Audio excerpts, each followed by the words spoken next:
روحها الدبلانة في شرايينها، مستنية ان انت تجيها، من نبرة صوتك ترويها، تمسك ايدها وتعديها، والدنيا جديدة توديها، تنسى معاك اوجاع في ماضيها، بجناحها ترفرف حواليك زي فراشة بترقص ليك، مولودة دلوقتي على ايديك، نورها بيلمع جوه عينيك، صوتها يغني ولو تسمعها هتقولك ان انت ربيعها. الله الله، جميل هناء، جميل. هو عموما على كل حال خلاص، انت اللعبة اللي انت كنت بتلعبيها كده انتهت. كل الناس شافتك وعرفت ان هناء فتح الله هي منى ابو جازية، هي منى. يعني خلاص احنا بنعلن المسألة على الهواء. عبد الله، عايز اسالك برضو نفس السؤال. فكرة البدايات، بس البدايات مش مع الكتابة، البدايات مع الانترنت. يعني اغلبنا كتب وهو في المرحلة الثانوي او ربما قبل كده شوية او بعد كده شوية، لكن فكرة الانترنت بقى اتاحت لك ان انت في الوقت اللي بتعمل فيها ابلود او بترفع القصيدة على الانترنت، بتقدر تتلقى تعليقات الناس وارائهم فورا. ودي مسألة الحقيقة غاية في الاهمية. يعني عايزك تكلمني عن التجربة دي، فكرة انك تقول القصيدة فتسمع الرد والتعقيب والتعليق عليها بشكل فوري. ايوه طبعا. انا اول ما ابتدأت اكتب في الشعر وكده، اكيد مش بيبقى الشعر بتاعي سليم 100%، فببقى محتاج توجيه من الاخرين، بحيث ان مثلا في هنا كسر، في هنا تضاد في المعنى، او انت غيرت البحر او حاجة من دي. فبدأت اتعلمها واحدة واحدة، بان انا اطلع قصيدة على الانترنت، وهم اعضاء المنتدى او كده بيبداوا يردوا ويقولوا تعليقاتهم والنقد بتاعهم، وانا بدات استفيد من كده. غير الصالون الادبي عندنا في دمياط، بحضر كل يوم في الاسبوع، وقصر الثقافه.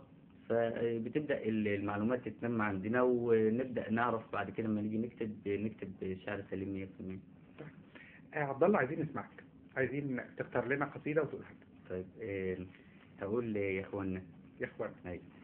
يا اخوانا، الناس عمالة تطلق مش عارفين من ايه، مشكلة في الناس ولا الاحساس ولا في البني ادمين؟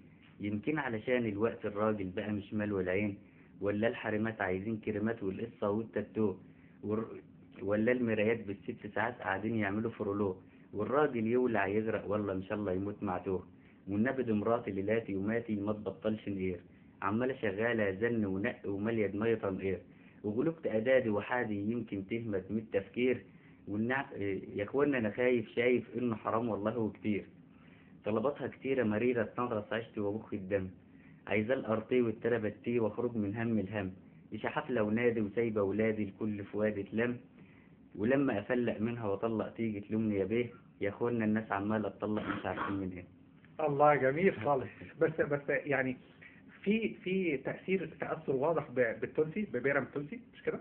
هو ايوه، في تأثير واضح. الحقيقة هي انت كمان ماشي على نفس نهج الكتابة عند بيرم هو التونسي. البحر، الموسيقى اللي بتسمعها دي هي موسيقى البحر نفسه. هي هتجني يا ريت يا اخوانا ما رحتش لندن ولا باريس، دي بلاد تمدين ونظافة وذوق ولطافة وحاجة تغيظ.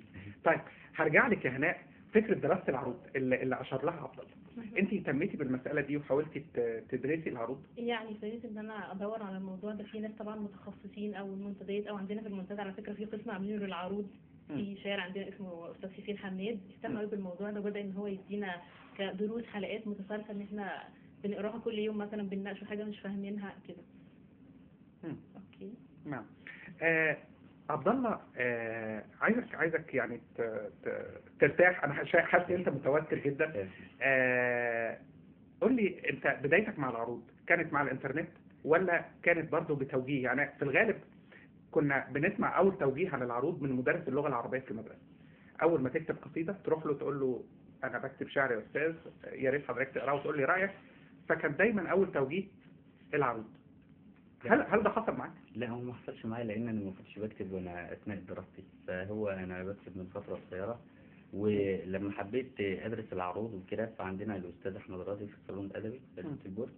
فالمهم حاولت ان انا ادرس العروض وكده، بس هو قال لي لما تبقى شاعر متمكن تبدا تدرس في العروض، علشان العروض ده الناقد الادبي، انما احنا بنوزن كده بالريتم او بالموسيقى بتاع البحر يعني.